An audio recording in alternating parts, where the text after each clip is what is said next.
Chers auditeurs, Dear listeners, bonjour. welcome in Comme d'Archi Podcast Season 3 Saison 3, dans le monde fascinant des architectes. and in the architectural projects. Je suis Anne-Charlotte Deponte, passionnée d'architecture et docteur des universités en histoire de l'archi. I am one of the spokespersons of Anne-Charlotte, who is a PhD in architecture history. Merci Thank you d'être avec moi aujourd'hui. to be with us today. Et And maintenant, now, lundi en français, place au talent. and Wednesday, let's talk projects. In English, of course. Bienvenue dans Comme d'Archi. Chers auditeurs, ravis de vous retrouver aujourd'hui en compagnie de Suzelle Brou. Bonjour Suzelle. Bonjour. Bienvenue dans Comme d'Archi. Vous êtes architecte et à la tête de votre agence AASB, j'imagine, Atelier d'architecture Suzelle Brou.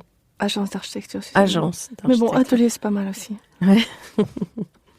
J'ai lu de vous sur une fiche du pavillon de l'Arsenal Mecque des architectes, je cite, « Dès 1988, en binôme avec Laura Carducci, puis à partir de 1995 en solitaire, mais entourée de son équipe, Suzelle Brou a su construire un propos bâti et s'adapter aux multiples évolutions de métier.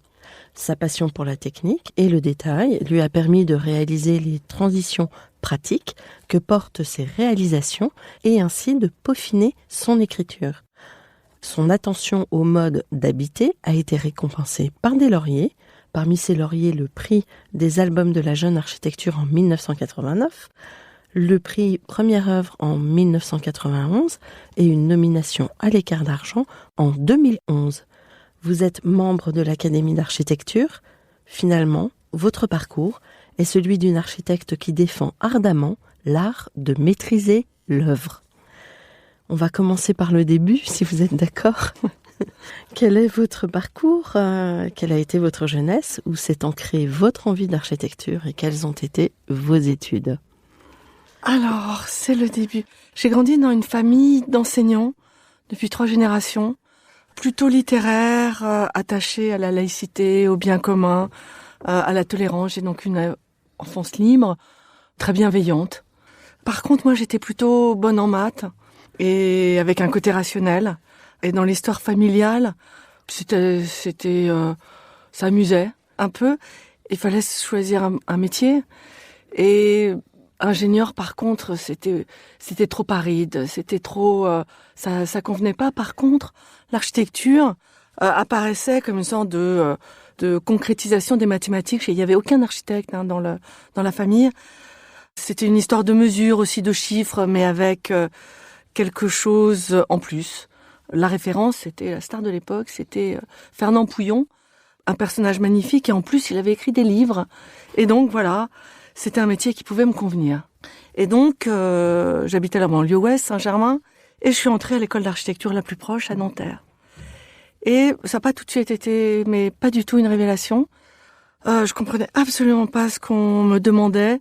Les seules références qu'on m'avait données, c'était un livre qui s'appelait Architecture sans architecte. Et du coup, il fallait sortir les projets comme ça, en inspiration, sortir les tripes. Bon. Et je savais pas du tout pourquoi quelquefois c'était bien et pourquoi quelquefois c'était mal, pourquoi ça marchait pas. Et d'ailleurs, pour que ça marche, il fallait sortir des projets totalement insensés. Voilà, c'était une innovation, toujours avec des formes incroyables.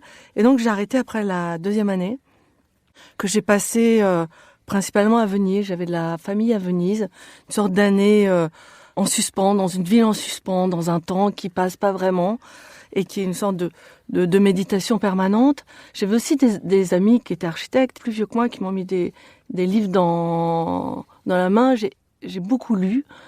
Et Venise, quelquefois on peut s'y perdre, mais quelquefois on peut s'y retrouver. Et donc, je suis repartie en 3e année à Belleville, enfin c'était UP8 d'ailleurs. Et bon, la porte était ouverte. J'ai vraiment beaucoup aimé le temps de l'école. On était un groupe, on travaillait beaucoup, tout le temps. C'était la période aussi post-punk. Et donc, il y avait le rock et l'architecture. Ça allait absolument ensemble et c'était absolument ma vie. C'était exactement ça. Donc voilà. Et après l'école, j'ai eu... si on continue... Retrouvez l'intégralité de cet épisode sur Apple Podcast, Acast, Deezer, Spotify.